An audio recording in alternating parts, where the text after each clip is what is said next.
She once painted the Queen of France, and yet just a few years later, she would be on the run for her own life. Long before she met Marie Antoinette, Élisabeth Vigée Le Brun was just a little girl with a few paintbrushes. She was born in Paris to a hairdresser mother and a portrait painter father. Before she could even write her own name, paint surrounded her. Money was always scarce. Her father had talent certainly, but talent didn't guarantee a living. The nuns wanted her to study scripture, but Élisabeth, she couldn't just stop drawing.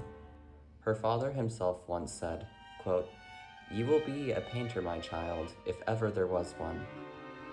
But art couldn't save her father. He died of an infection when Élisabeth was only 12 years old. After his death, her mother remarried. Élisabeth despised her new stepfather, later writing, quote, "I hated this man, even more so since he made use of my father's personal possessions. He wore his clothes just as they were, without altering them to fit his figure." Hoping to lift her daughter's spirits, her mother took her to see the great paintings of Paris.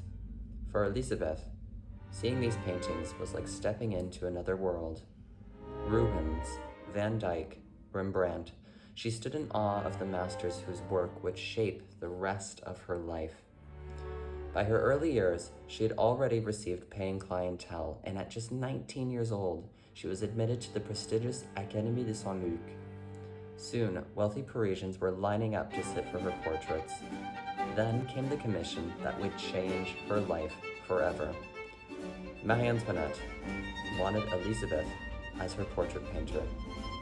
Over the following years, she would paint the Queen more than 30 times, helping shape the public image of the most famous woman in France.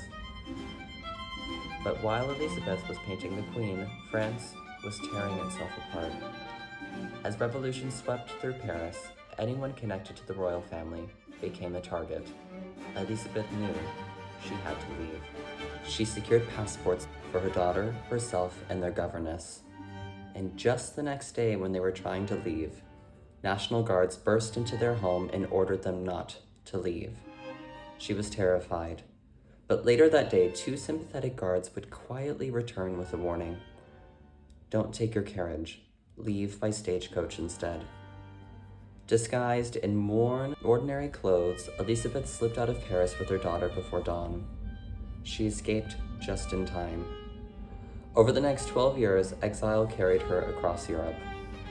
Italy, Austria, Russia, England.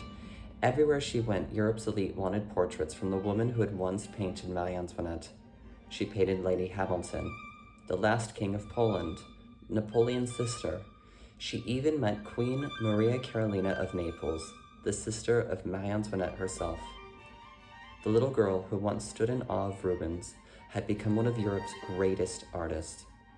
Eventually, Élisabeth returned to Paris, hoping to spend the rest of her life in peace. But history wasn't finished with her. On the night of March 31st, 1814, while she slept, Prussian soldiers broke into her home. They looted the house and destroyed her gardens. To survive, she was forced to flee once again, hiding in a nearby cave until the danger had passed. In the years that followed, tragedy would return. Her estranged husband had died. Then came the loss that would hurt most. Julie, the little girl she once smuggled out of Paris in disguise, died at just 39 years old. Élisabeth spent her final years surrounded by her nieces that she adored. She taught them to paint for their company, and they, in turn, helped preserve her memoirs. When Élisabeth Vigée Le Brun died at the age of 86, she had painted more than 600 portraits. The little girl, who couldn't stop drawing, had become one of the greatest portrait painters Europe had ever known.